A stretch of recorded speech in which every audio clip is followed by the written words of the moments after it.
1 até o seu final, quando então o apóstolo Paulo nos ensinou bastante sobre algumas ameaças que existiram no primeiro século, ameaças relacionadas à integridade do Evangelho da Graça.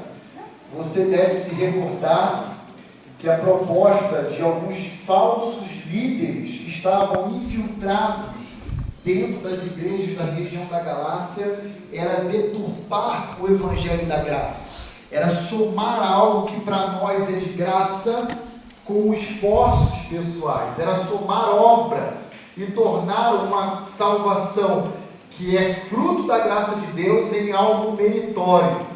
Então o apóstolo Paulo vai combater essas ideias ali, e ao longo de toda a carta que ele escreve aos crentes da Galácia, ele resume todas as religiões do mundo em apenas duas opções em que se pode exercer a fé. Ou você vai ter que optar em buscar a salvação pelos seus próprios esforços pessoais, ou você vai confiar, como diz o cristianismo bíblico e autêntico, na graça salvadora de Cristo Jesus, que já fez absolutamente tudo por mim e por você. E que não há absolutamente nada que possamos fazer para justificar ou contribuir à nossa própria salvação. E aí então está a beleza do Evangelho, a graça salvadora de Cristo. Não é o que nós podemos fazer por nós, e sim o que Ele fez em nosso lugar. E o apóstolo Paulo vai insistir nessa mensagem, quando na verdade aqueles falsos líderes estavam somando ao reconhecimento da obra de Cristo os seus esforços pessoais. Eles diziam: olha, Cristo é o Messias prometido de Deus ao homem, mas isso não nos isenta de guardar a lei de Moisés. Nós precisamos continuar observando o sábado, nós precisamos continuar nos abstendo de determinados alimentos que são considerados pela lei mosaica impuros ou imundos. Nós devemos, sobretudo, homens, passar pela circuncisão e assim por diante. Paulo vai dizer: não há absolutamente nada que possamos fazer, porque Cristo já obedeceu perfeitamente à lei. E a partir da obediência total e restrita de Cristo à lei caducou. Ela perdeu o seu valor, porque ela já foi cumprida. Já não faz mais sentido para nós. E Paulo então vai dizer agora, nesses versos finais da sua carta, mais uma vez: pare de confiar nos seus próprios esforços e se apegue à cruz de Cristo. E Paulo vai dizer: a glória dos salvos se resume em uma única expressão: a cruz de Cristo. Aquilo que é motivo de escândalo, aquilo que é motivo de vergonha, aquilo que é motivo de humilhação para o homem, porque a cruz era uma morte cruel, vergonhosa no primeiro século, para nós é motivo de louvor. E Paulo vai dizer: abra mão de tudo que está ao seu alcance e se apegue unicamente na cruz de Cristo. Nela está a nossa glória. Abra comigo então sua Bíblia e acompanhe comigo a leitura desses versos finais, e assim concluiremos o estudo dessa carta que iniciamos. Eu estava olhando essa semana, no mês de agosto do ano passado. Então estamos caminhando aí alguns meses juntos nela. Diz assim os versos 11 a 18: vede com que letras grandes eu vos escrevi do meu próprio punho. Todos os que querem ostentar-se na carne, esse vos constrange a vos circuncidardes, somente para não serem perseguidos por causa da cruz de Cristo. Pois nem mesmo aqueles que se deixam circuncidar guardam a lei. Antes querem que vos circuncideis para se gloriarem na vossa carne.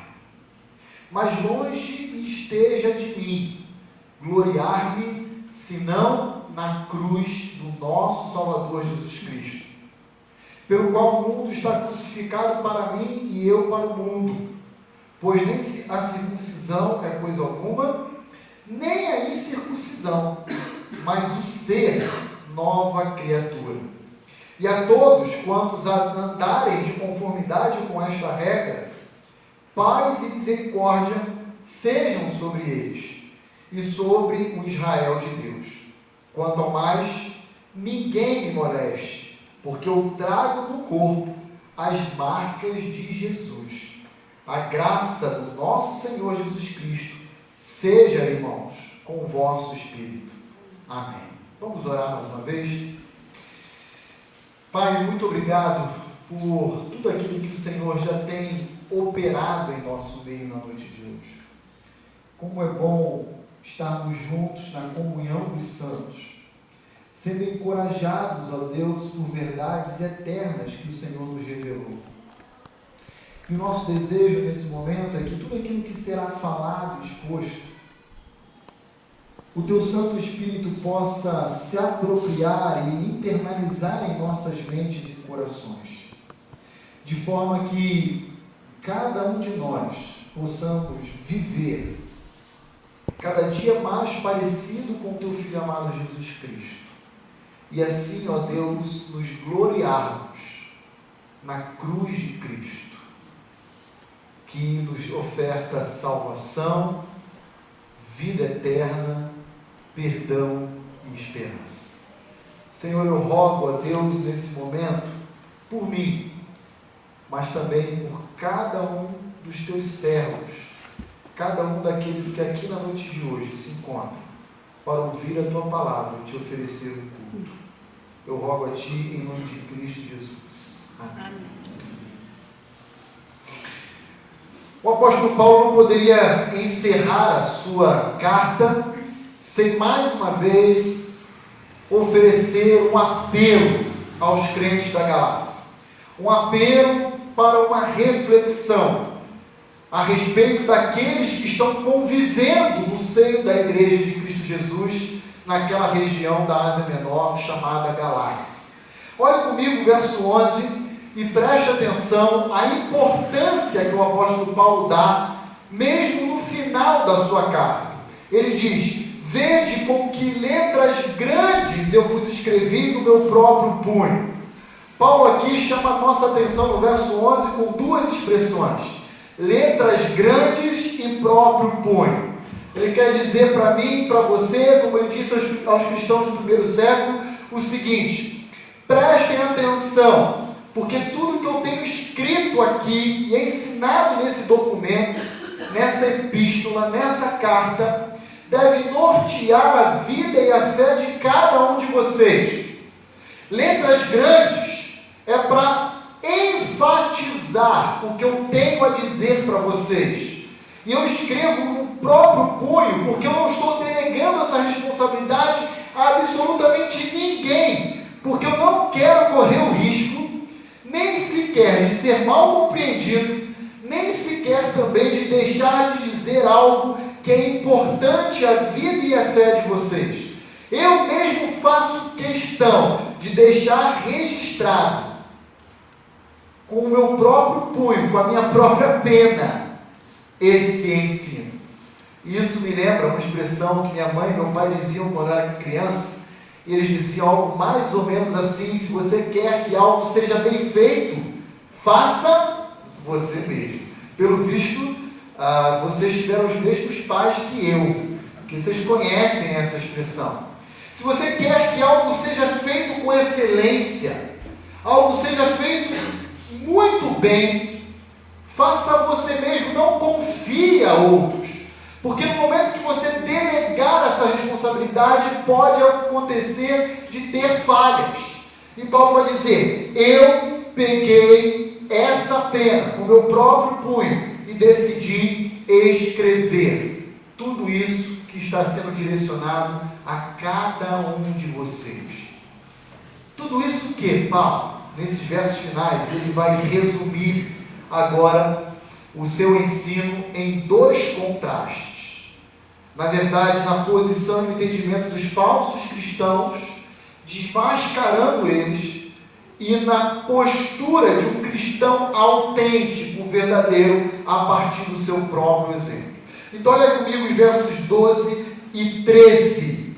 Olha o que Paulo vai dizer: todos os que querem ostentar-se na carne, esse vos constrangem a vos circuncidardes, somente para não serem perseguidos por causa da cruz de Cristo, pois nem mesmo aqueles que se deixam circuncidar guardam a lei, antes querem que vos circuncideis para se gloriarem na vossa carne.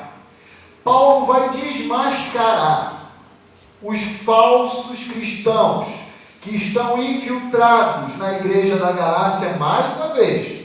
Não é a primeira vez que o apóstolo Paulo fala sobre isso nessa carta, mas agora será a última vez, porque ele está terminando essa carta. E como Paulo desmascara os falsos cristãos? Paulo tem em mente os falsos líderes, mas agora nos versos 12 e 13 ele estende esse mesmo parâmetro de conduta a todo indivíduo que se diz cristão e pratica as mesmas coisas desses falsos líderes. E quais são elas? Olhem comigo o verso 12. Primeira característica que Paulo vai desmascarar nos falsos cristãos, ou nos cristãos fakes, na linguagem popular, ok? Crente fake, já ouviu isso? Tá aí, Paulo está dizendo para a gente, desde o primeiro século já existiam os crentes fakes. Então, olha aí, um crente fake, ele é identificado pela preocupação com a sua aparência, com a sua imagem.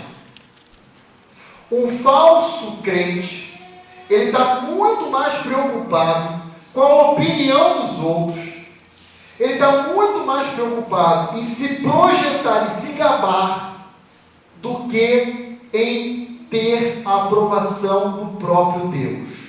Olha lá comigo.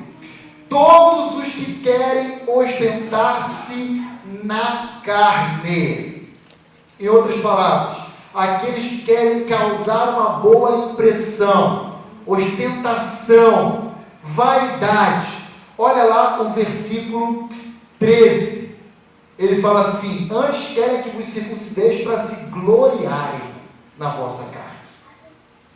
É uma turma que o compromisso deles é em se projetar, é em sair bem na fita, na linguagem popular. Eles pegam as ovelhas de Cristo e a igreja do Senhor Jesus e faz da igreja de Jesus um trampolim para se tornar alguém influente, alguém público, alguém notório. Eles tornam as ovelhas de Cristo um verdadeiro troféu para se gabar. É assim que funciona essa turma aí, que estava na Galácia e ainda está, infelizmente, hoje, nos nossos dias, fazendo uma porção de coisa em seu próprio benefício. É o famoso mercenário de João 10. Jesus fala: eu sou o bom pastor. O bom pastor dá vida pelas suas ovelhas. Jesus dizendo. Mas essa turma que está aí, esses falsos líderes religiosos de Israel, eles são mercenários. Eles só estão interessados na lã que a ovelha pode oferecer a eles. Para quê? Para tirar benefício, proveito para si próprio. Eles estão preocupados não em buscar a glória de Deus, mas em promover o reconhecimento e os aplausos humanos. Parabéns, olha que comunicador, uau, que homem influente. Tudo que eles fazem são motivados e orientados em reconhecimento. Existem pessoas assim hoje? Existem. E você quer ver um parâmetro que ajuda facilmente a identificar líderes dessa natureza? É quando você ouve alguns discursos naquela direção do tipo: a minha igreja tem milhares, tem centenas de membros. O que o indivíduo ganha ao falar com isso? Reconhecimento, aplausos, projeção, visibilidade, influência, entre tantos outros adjetivos. Mas Jesus nos ensina no Sermão do Monte que esses aí não adianta, que não devem esperar absolutamente nada da parte de Deus. tudo que eles poderiam receber por recompensa, eles já receberam da parte dos homens. É assim que Jesus nos ensina. Mas esse é apenas um primeiro parâmetro que nos ajuda a reconhecer falsos líderes. Não é o único. Olha outro parâmetro que Paulo nos ensina. Eles costumam ser autoritários, persuasivos, insistentes.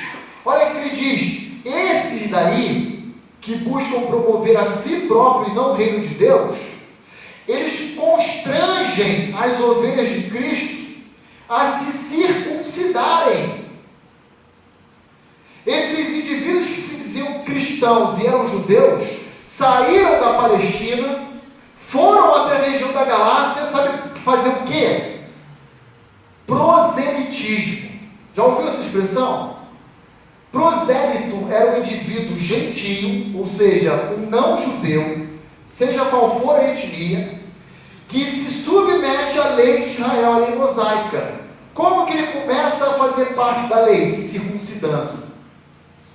Então essa turma voltava para Jerusalém e dizia: olha, eu consegui circuncidar 5.000 gentios. E todo mundo: uau, esse cara é fera.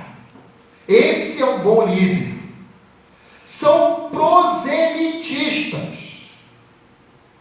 Indivíduos que constrangem as ovelhas de Cristo a fazerem algo que não precisa ser feito, com vistas a um único objetivo: se autopromover. São os falsos líderes. E Paulo vai desmascarar essa turma. Vai desmascarar essa turma. Vai encerrar a carta como ele iniciou, chamando a atenção dos crentes da Galácia, que estavam aceitando, no meio deles, indivíduos que estavam comprometendo a saúde da sua fé. Não aceitem. Essa turma não baseia o relacionamento deles com vocês, orientados pelo amor, orientados pelo cuidado, orientados pela preocupação e o zelo. Eles baseiam relacionamentos a partir da sua posição de autoridade, constrangendo, coagindo, envergonhando. É assim que eles fazem com as ovelhas de Cristo Jesus. Tem uma famosa frase pública, hoje já caiu no esquecimento, de um líder falso que saiu no Fantástico, entre outros noticiários, anos atrás. E ele disse: ou dá ou desce. Quem já ouviu essa reportagem? Ok, alguns lembram disso. Eu me refiro ao Leitinho Macedo, numa reunião na Igreja Universal do Reino de Deus. Ou dá ou desce. O que é isso? Senão um mecanismo de constrangimento. É assim que existiam os líderes na região da Galácia, constrangendo, fazendo-eles passarem por aquilo que não necessitaria passar. Mas não para por aí. Paulo continua dizendo, entre os versos 12 e 13, quais eram as motivações daqueles falsos cristãos. Ele diz: vocês devem se circuncidar, não é para que vocês agradem a Deus, não é para que vocês sejam pessoas mais piedosas, não é para que vocês obedeçam incondicionalmente à vontade de Deus para as suas vidas, mas, ele diz, para vocês não sofrerem perseguição por causa da cruz de Cristo. É o famoso jeitinho brasileiro, ou melhor, agora é o jeitinho galaciano. Cara, corta logo fora aí esse negócio aí. E rapaz, você quer sofrer retaliações? Você quer pagar um preço que é desnecessário? Marca logo o teu corpo. Se identifique como nós. Onde um líder piedoso, verdadeiro, teria uma postura orientada por uma motivação tão torpe quanto a desses indivíduos? Onde? Líderes verdadeiros estão preocupados em que o relacionamento das ovelhas de Cristo com o Pai estejam bem. A preocupação quando um pastor ou um líder aborda uma ovelha é como vai o seu relacionamento com Deus. Eu não estou preocupado com o que os outros pensam, o sinal, a marca que você carrega no seu corpo. Eu quero saber como está a sua intimidade com Deus. Você tem falado com o seu Pai?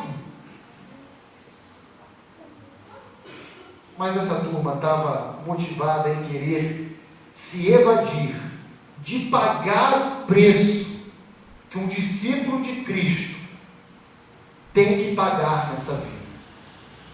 Não adianta, não dá para fugir. Se você é um genuíno seguidor de Cristo, em algum momento da sua trajetória, ainda que você se encontre no Brasil, dito um país livre, em algum momento você será retalhado. Mesmo que de forma discreta, sutil, silenciosa.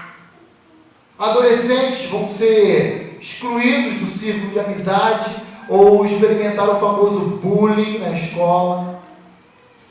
Jovens na universidade serão chamados de retrógrados, quadrados. O que, cara? Você está guardando santidade, virgindade, você está louco. Você está em que mundo? Estamos no século XXI, indivíduo. É assim que a academia fala hoje aí fora.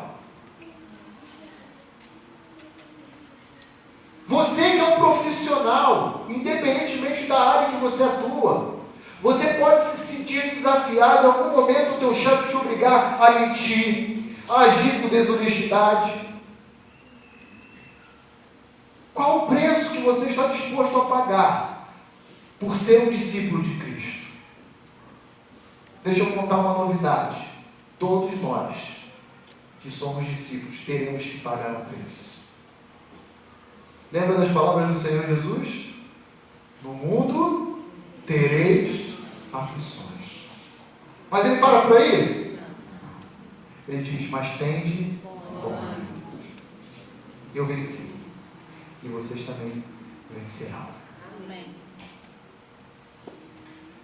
Aí quando a gente passa na frente de alguns lugares, e vemos aquelas placas e slogan, pare de sofrer.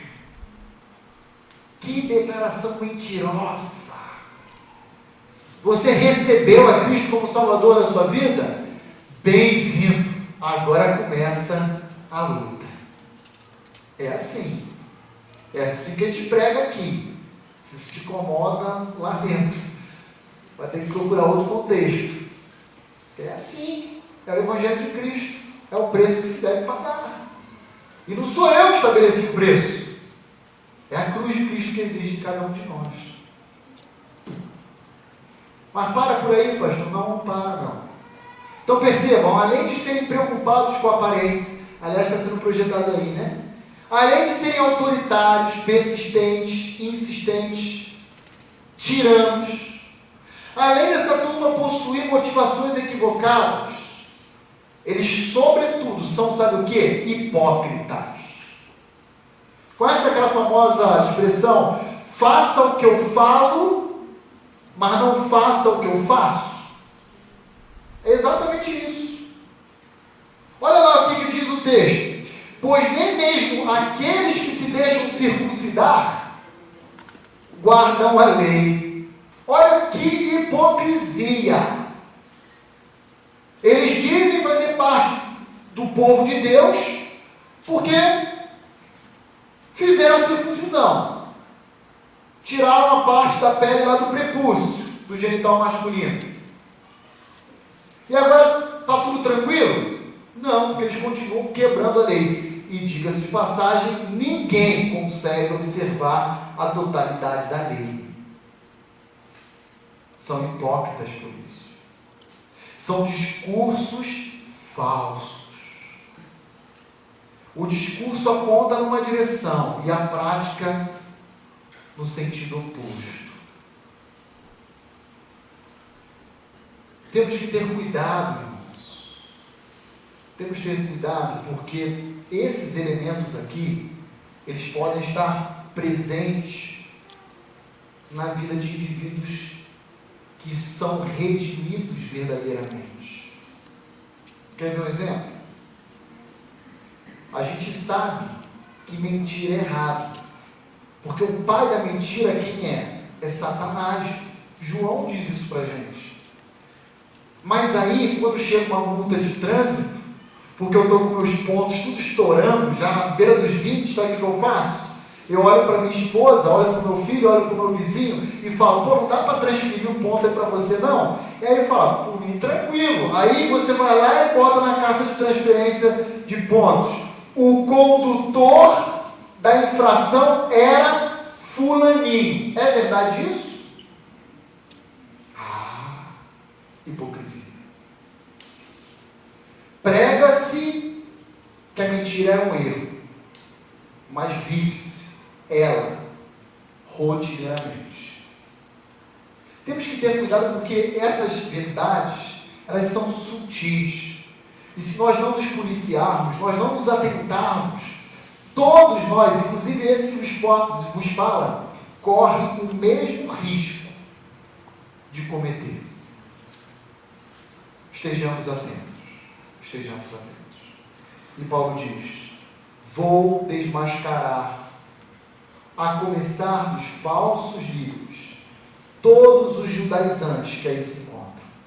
Todos aqueles que dizem que a salvação não é pela graça, e sim pelos esforços pessoais. Vou desmascarar. Ele começa a descrever a característica de cada um desses indivíduos. Agora no verso 14 e 15, Paulo vai apontar para o outro lado da história, a partir do seu próprio exemplo de vida pessoal. E ele vai dizer, olha, se há algo que nós devemos nos gloriar, não é naquilo que temos ou que somos, e sim naquilo que recebemos da parte de Deus, a cruz de Cristo. Eu não sou salvo pelo meu esforço pessoal, mas eu sou salvo por meio da cruz, onde tudo que eu precisava alcançar, Cristo já conquistou em meu lugar. Eu tenho que me apegar, não é ao meu currículo, não é ao meu status, não é a minha conta bancária, eu tenho que me apegar à vitória da cruz e me gloriar nela.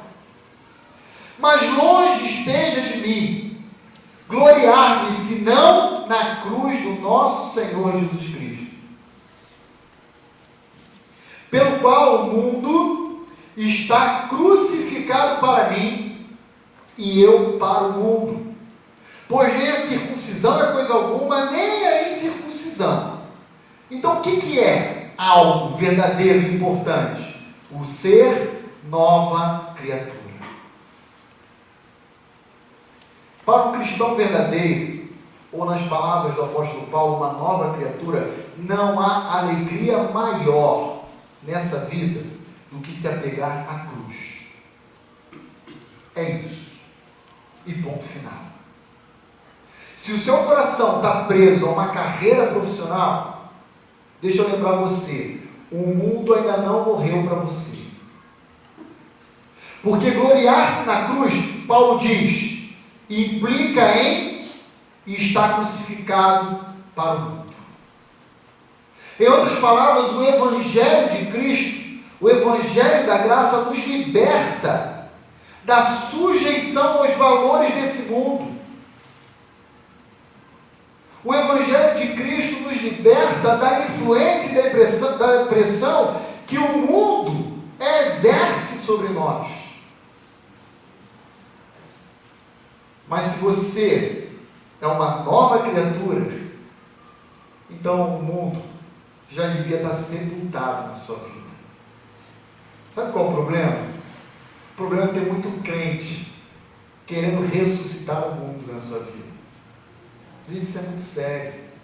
Sabe o que é sério? Porque tem muito crente com um discurso antilegalista fazendo concessões na sua vida cristã. Concessões que vão culminar em desvios e em uma fé secularizada.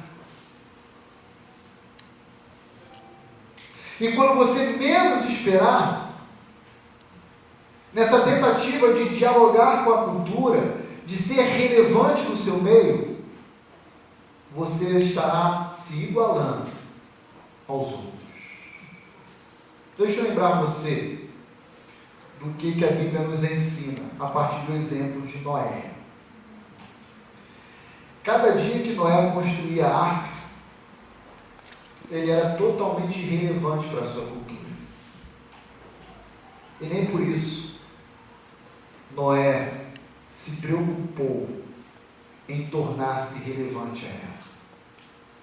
Noé se preocupou em obedecer à ordem de Deus de construir a arca. Não estou dizendo que conhecer a cultura ou o contexto não tem o seu valor, a sua importância. Mas a busca por esse conhecimento e esse diálogo não pode se sobrepor uma espécie de concessões ao que Deus exige de nós. Paulo vai dizer: morra para o mundo. Morra para o mundo. Se apegue à cruz. Se apegue, abrace a cruz de Cristo. Paulo foi o único apóstolo a dizer isso? Não, de forma alguma. Olha aí, vai ser projetado para você 1 João capítulo 2, versos 15 e 17. Olha palavras do apóstolo João, o discípulo amado. Não ameis o mundo, nem as coisas que há no mundo. Se alguém amar o mundo, o amor do Pai não está nele, porque tudo que há no mundo, e aí ele resume o mundo em 3 partes. A concupiscência, os desejos, da carne, dos olhos e a soberba da vida, não procede do Pai, mas procede do mundo. O mundo é uma entidade que se opõe a Deus, porque o mundo está caracterizado pelo pecado, pelas trevas, enquanto Deus é luz. E aí João conclui dizendo: olha, o mundo passa, bem como os seus desejos, a sua concupiscência. Aquele, porém, que faz a vontade de Deus, esse permanece para sempre, eternamente. Não ameis o mundo, nem o que nele há. Pastor, como eu devo me sentir no mundo? Quer que eu diga? Você deve se considerar um ET. O que é o ET? Um indivíduo que está inserido no mundo, mas ele pertence ao mundo. Nossa, o pastor me ofendeu, me chamou de ET. Cara, tu tem que se gloriar, tu tem que se alegrar, porque você está no mundo, mas você não faz parte dele. Sabe por quê? Porque o Evangelho de Cristo, a cruz de Cristo te libertou dele. Agora, se você faz parte desse mundo, se você ainda está amando essas coisas, então você está deixando de lado a cruz de Cristo que te liberta. E aí, tanto João quanto Paulo diz: largue essas coisas, abandone essas coisas e viva uma vida guiada pelo Espírito de Deus. Versos 16 e 17 e 18, caminhando agora para o término da carta, Paulo vai dizer: e a todos quantos andarem de conformidade com esta regra, paz e misericórdia sejam sobre eles e sobre o Israel de Deus. Paulo, como um pastor amoroso, um indivíduo que se preocupa com o rebanho de Cristo, que ama a igreja do Senhor Jesus, finaliza a sua correspondência dizendo o seguinte: o que alguém que está em meio ao caos, a angústia, a confusão, mais deseja, mais anela? Paz.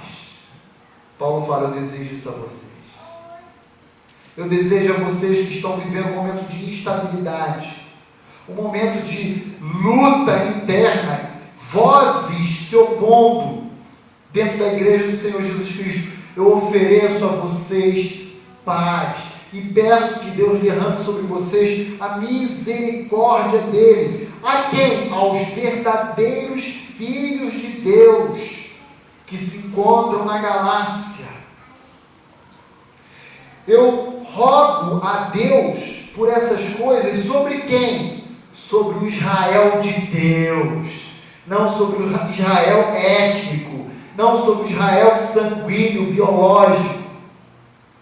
Porque os judeus estavam pensando: eu sou descendente de Abraão, então quer saber de uma coisa? Eu já estou escolhido, eu posso viver minha vida como eu quiser. E Paulo vai dizer: não é todo aquele judeu que descende fisicamente de Abraão que descende necessariamente espiritualmente de Abraão. E nesse sentido, todos nós que somos alcançados pelas promessas espirituais que Deus estabeleceu com Abraão naquela aliança, e que alcança a igreja hoje. Lembra? Em Gênesis capítulo 12, em ti serão benditas todas as famílias da terra. Essa promessa, essas bênçãos alcançam a nós, o Israel de Deus. Paulo usa de uma figura de linguagem para dizer à igreja da Galácia que ele deseja, como um pastor que ama a igreja de Cristo Jesus, ele deseja oferecer da parte de Deus tudo aquilo que eles precisam. E não é outra coisa senão paz e misericórdia. E aí ele conclui sua carta fazendo um último pedido.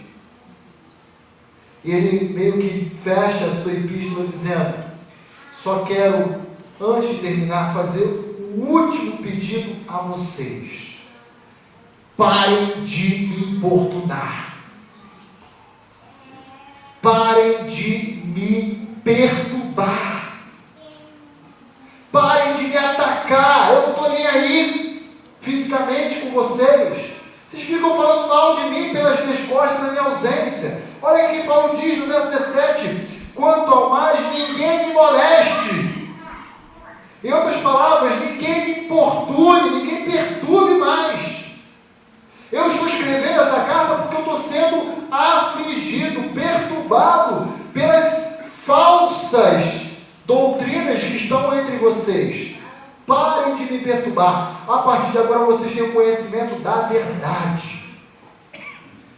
E qual é o fundamento do pedido de Paulo? Por que Paulo diz: para de me perturbar?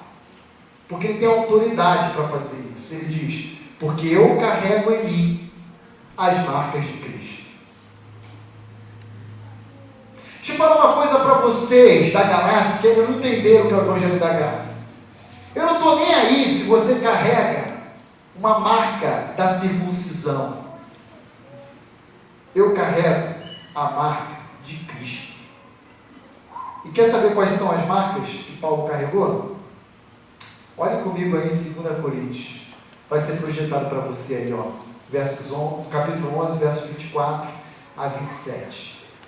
Essa segunda carta foi escrita depois da carta de Paulo aos crentes da Galácia. Então, algum tempo mais se passou. Mas olha só o que Paulo experimentou. O preço que Paulo pagou por ser discípulo de Cristo. Olha só.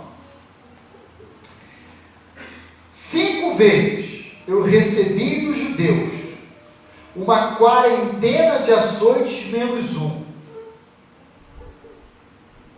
Paulo, em 5 momentos distintos, tomou 39 chibatadas. Pega 39 e multiplica por 5. Carrega as marcas de Cristo. E aí ele continua dizendo: fui 3 vezes fustigado com varas. Tomei 3 varadas. Em 3 momentos distintos. Uma vez eu fui apedrejado. Inclusive, no relato de Atos, foi dado como morto entre os seus contemporâneos. Em naufrágio, 3 vezes. Irmãos, eu fui oficial da Marinha. Deixa eu fazer um parênteses aqui. Eu fiz exercício de sobrevivência no mar. Eu fiquei 30 horas jogados no mar, no meio do alto mar. Eu sei a angústia que passa na nossa mente. É terrível. Você pede a morte. Você fica sendo queimado pelo sol o tempo inteiro, queimado. Você fica olhando para ver se está escurecendo, se vai acabar, e não acaba aquele danado daquele exercício. Por 3 vezes Paulo experimentou o naufrágio. Uma noite, um dia, passei na voragem do mar. Em jornadas, muitas vezes, você acha que tinha Uber, 99, Cabify ou qualquer outra coisa? Não, irmãos, era na sandália, na munheca, em cima do jumentinho, e vamos embora. Em perigos de rios, em perigos de salteadores, ou seja, bandidos, ladrões, violentos, homens violentos, em perigos entre patrícios, em perigos entre gentios, em perigos na cidade, em perigos no deserto, em perigos no mar, em perigo entre falsos irmãos, em trabalhos e fadigas, em vigílias, muitas vezes, em fome e sede, em jejum, muitas vezes, em frio e nudez. Eu poderia continuar narrando, eu só tirei essa parte do texto. Se você quiser ler mais, tem lá em 2 Coríntios 11, tem outras partes também. Foi por isso que Paulo conclui com a famosa expressão que você conhece, que está prevista em Filipenses: tudo posso naquele que, na verdade, esse poder significa suportar. Eu tudo suporto. E é bom que se diga isso, porque tem muito crente achando que é super-homem. Eu posso tudo naquele que me fortalece, e aí vai para a teologia da prosperidade aí. Eu quero um carro, eu quero uma viagem, eu quero uma casa nova, eu não admito. E aí começa a chorar, eu tenho só uma opção de groselha. Porque não compreendeu. Olha aí, pergunta se Paulo exigiu alguma coisa de Deus. Pergunta se Paulo exigiu alguma coisa de Deus. Não exigiu nada. Paulo só experimentou dor e sofrimento por amor a Cristo. E aí tem uma opção de indivíduo que quer se igualar à autoridade apostólica de Paulo. E Paulo vai dizer: deixa eu mostrar para vocês, essa cicatriz aqui foi feita por um naufrágio. Essa daqui foi quando uma serpente me picou. Essa daqui, e ele começa: eu tenho autoridade para falar. E não é baseada na circuncisão, é baseada no meu testemunho de fidelidade a Cristo Jesus. Eu carrego as marcas de Cristo no meu corpo. E aí, então Paulo conclui no verso 18, mais uma vez como um pastor amoroso: que a graça do nosso Senhor Jesus Cristo seja, irmãos, com o vosso espírito. Amém. Quero finalizar a nossa reflexão trazendo apenas 2 considerações importantes de tudo aquilo que nós aprendemos na noite de hoje. Primeira delas, um questionamento a você que me ouve: em que você tem se apegado nos dias difíceis da sua vida? Qual é a fortaleza em que você busca refúgio, abrigo? Paulo diz: apegue-se tão somente à cruz. Volte-se para ela. Toda e qualquer tentativa de se voltar para seus esforços pessoais serão inúteis e serão manifestações de um coração orgulhoso. Não adianta você olhar para o seu currículo e perceber, olha como eu tenho experiência, olha como eu sou capaz, olha como o meu currículo é de alto nível. Apegue-se à cruz de Cristo. Seu currículo não vai te levar a lugar nenhum. Sabe quem vai te levar a algum lugar nessa vida? É Cristo. Apegue-se à cruz de Cristo. Se eu me apego à cruz, eu vou reconhecer que tudo que eu sou, que tudo que eu tenho, é dádiva dele, é graça, é misericórdia.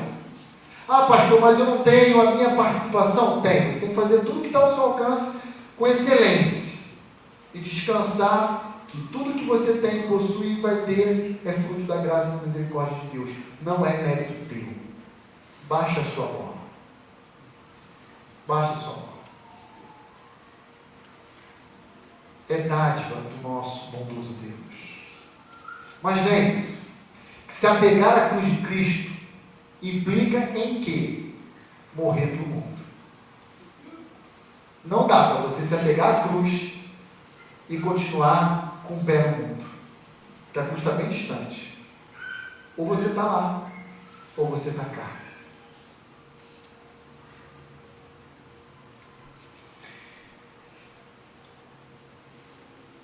Quando eu penso nessa passagem, me vem à mente a figura de uma personagem que talvez a maioria, se não todos, conhecem. Chama-se esposa de Ló. Ninguém sabe o nome dela. Deus, com misericórdia e graça, quis poupar Ló e sua família de Sodoma e Gomorra. E enviou anjos até lá para tirá-los da cidade. Lembram disso? Ló e sua família, em obediência, saíram de Sodoma e Gomorra, porque ela estava para ser destruída, mas o anjo deu uma orientação e disse: não olhem para trás. E a esposa de Ló virou uma estátua de sal, olhou para trás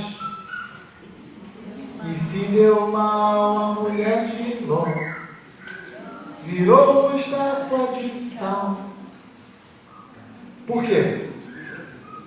Porque continuou nutrindo o mundo em seu coração. Estamos brincando? Os irmãos não esquecerem do que eu estou dizendo. Tem um preço. E temos uma orientação. Apegue-se à cruz e crucifique o mundo para você. Se você quiser fazer as duas coisas, eu sei o resultado que pelo menos aconteceu com a esposa de Ló. Ela saiu de Sodoma e Gomorra, mas Sodoma e Gomorra não saiu dela. E ela olhou para trás e se deu mal. A mulher de Ló virou uma estátua de sal. Segunda e última consideração. Até que preço você está disposto a pagar por ser um discípulo de Cristo Jesus?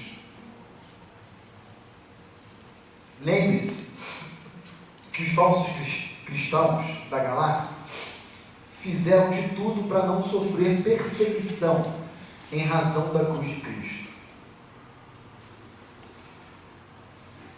E há muitos indivíduos hoje que, se dizendo cristãos, negociam os valores de Deus para a sua vida por qualquer coisa. Qualquer coisa. Negociam para não sair mal na fita. Negociam para ser politicamente correto. Negociam, inclusive, defendendo e sustentando o argumento da tolerância, do respeito. E beiram, muitas vezes, o ecumenismo. Ecumenismo.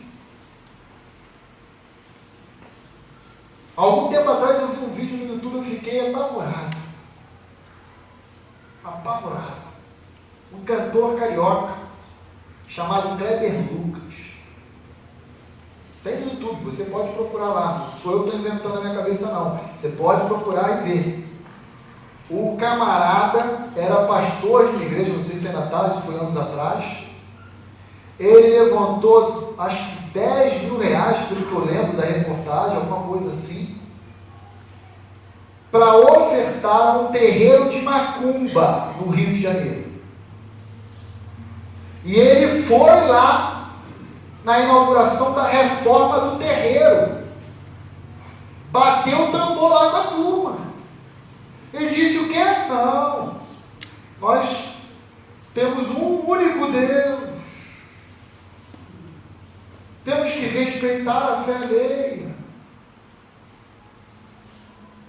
Que preço esse indivíduo está disposto a pagar por amor a Cristo?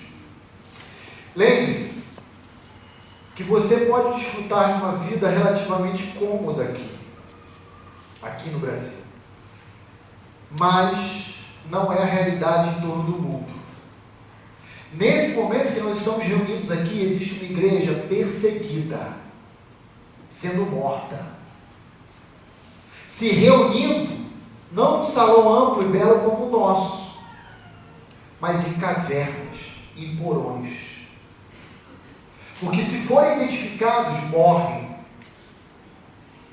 E morrem de forma da mais cruel que você imaginar. E sabe de quem que eu estou me referindo? A quem eu estou me referindo? Ao meu e ao seu irmão, que às vezes a gente não conhece, mas que Cristo nos une em torno da cruz. Existem muitos indivíduos que ao longo da história da igreja morreram, porque não abandonaram o título de serem discípulos de Cristo. Deixa eu contar uma historinha rápida para os irmãos. Desde o surgimento da igreja no primeiro século até o final do terceiro século, ao início do quarto, a igreja passou por um período terrível de perseguição dentro do Império Romano. Todos os cristãos que eram mortos, quando eles eram sepultados nos cemitérios, porque alguns eram tratados como indigentes, ok? Mas por causa da perseguição do Império Romano, mas alguns eram sepultados. Sabe o que a igreja fazia? A igreja ia no cemitério celebrar um culto em torno do sepulcro daquele irmão que morreu por amor a Cristo. E ele se tornava um mártir. E dentro do cemitério, sabe como eles eram identificados, os cristãos? Não era pela lápide, era pela cruz que era colocada no seu sepulcro. Se você for num cemitério brasileiro, qualquer um deles vai ter cruz para tudo que é lado, porque o Brasil é um cristão, é um país cristão, católico, mas não é assim nos primeiros séculos da existência da igreja. É assim que surge a cruz no sepulcro dos cemitérios, porque eram todos cemitérios amplos, com lápides, e para identificarem os crentes que morreram por amor a Cristo, eles colocavam uma cruz. Todo mundo passava e falava assim: aquele ali é um mártir da igreja, é alguém que morreu em defesa do seu amor a Cristo. E ainda hoje, muitos estão morrendo, que a gente sequer tem conhecimento.